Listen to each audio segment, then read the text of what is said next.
The Brexit 5G showdown. Great Britain gets the date of its departure from the European Union extended to next January and will hold new parliamentary elections on December 12th. Now, the chances for a Brexit deal look better, but if the UK leaves with a deal, will the US find itself isolated without a 5G partner?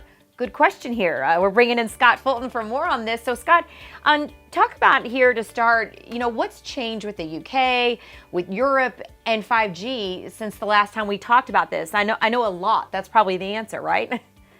Well, good to see you again, Karen. What's going to happen with the UK depends on with whom it ends up aligning. A few weeks ago, it looked pretty likely that the United Kingdom would exit the European Union without a deal between the two bodies.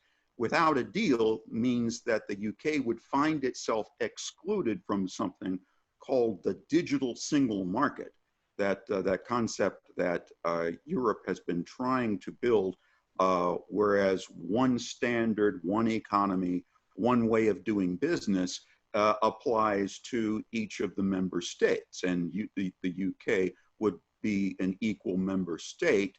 It has been an equal member state in the single market concept up till now, up until the entry of Brexit into the discussion.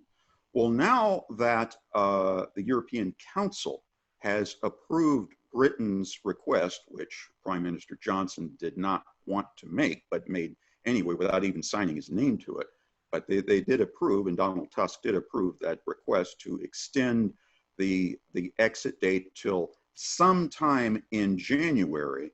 What will happen now is you have a greater chance, greater than it was, still slim but not as infinitesimally slim, that the United Kingdom could exit in January with a deal, and that deal would include the terms that are on the table for discussion of what the European Union and the United Kingdom do with each other with respect to telecommunications and its membership and the UK's membership in that single market, how that would work out.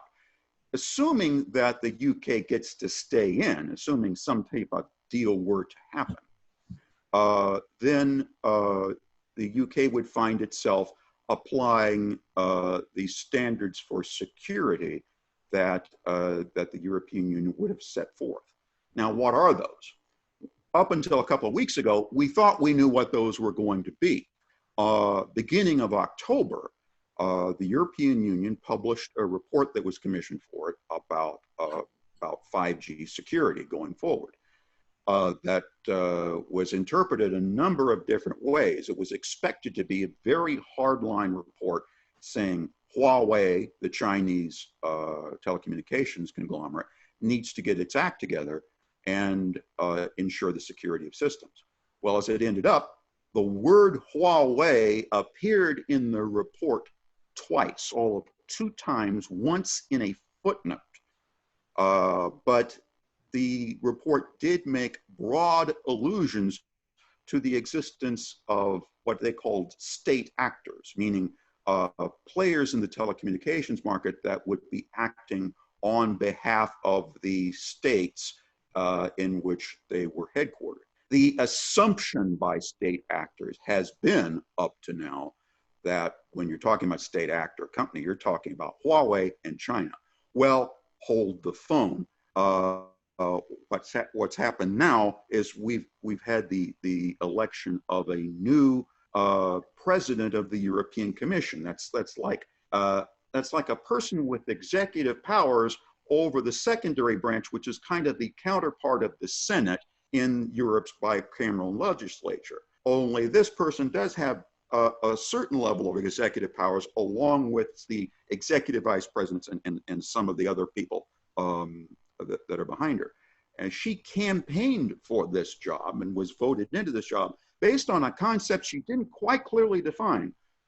She said that she was going to be the champion of what she called Europe's digital sovereignty.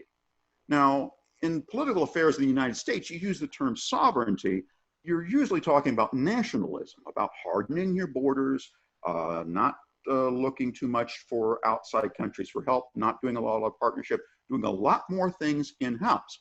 The big question has been up to now, by sovereignty, did she mean, I'm talking about Ursula von der Leyen, I realize I should have named her.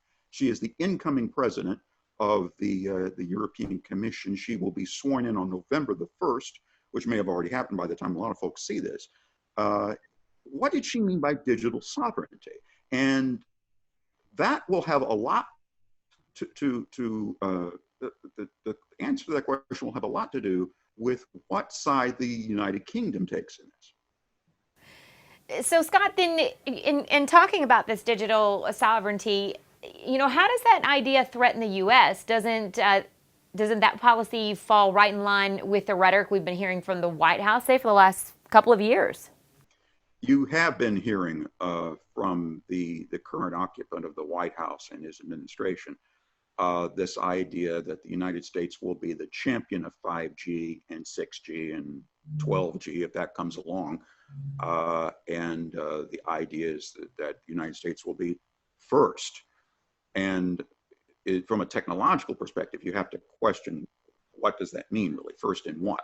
Well, a lot of folks say, well, first in implementation. We have leading implementers in the United States. AT&T has been on the ball in implementing 5G. And by some assessments, AT&T may be actually ahead of Verizon for once. Verizon was ahead all the way through on 4G implementation. AT&T may have changed the game on that. But that's from an implementer's standpoint. And an implementer is a customer of the telecommunications companies that produce the transmitter equipment. Well, the transmitter equipment, as you've seen in the maps in my 5G stories, the transmitter equipment capital of the world right now is Scandinavia, where you have Finland's Nokia and Sweden's Sony Ericsson. The other major player in telecommunications equipment, of course, is China's Huawei. Cisco of America does make some, but it is actually a very small player in that. So in terms of implementation, any company, any telecommunication provider in Europe, in the UK, in the US, in Canada, is going to be kind of subject to the technological whims and ideals and objectives of their respective telecommunications equipment providers. Now, that report I mentioned from the 9th of October that the European Council had commissioned, that report stated the dangers of having implementers be at the whim of their telecommunications providers, and spelling out that it's going to be difficult to sanction, to kind of set yourself off from the rest of the world. The ironic thing here is that even though Nokia and Sony Ericsson are, I say Sony Ericsson, the word here is Ericsson, forgive me on that. Even though Nokia and Ericsson are located in Scandinavia, the truth of the matter is they have contracts all over the world, especially with the United States, and have become probably some of the leading backers of United States telecommunications initiatives. So we are heavily dependent right now on what Scandinavia does. And if we do what the Federal Communications Commission is suggesting, which and this is something that could be voted on in the next short period of time, in the next couple of weeks, whether or not to implement a program to buy back Huawei branded telecommunications equipment from American implementers so that they could get Huawei equipment out of the core of their network. Well, that's only going to end up making them more and more dependent upon Scandinavia up here.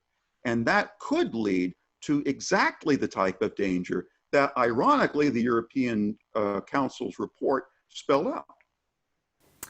All right, Sky. Well, a lot to consider here. We appreciate you breaking this down for us. And as you mentioned, this is changing a lot. So we'll just have to keep following this and keep you up to date as well on Brexit, 5G, the implications for the U.S., and all you need to know on ZDNet. Thanks for watching.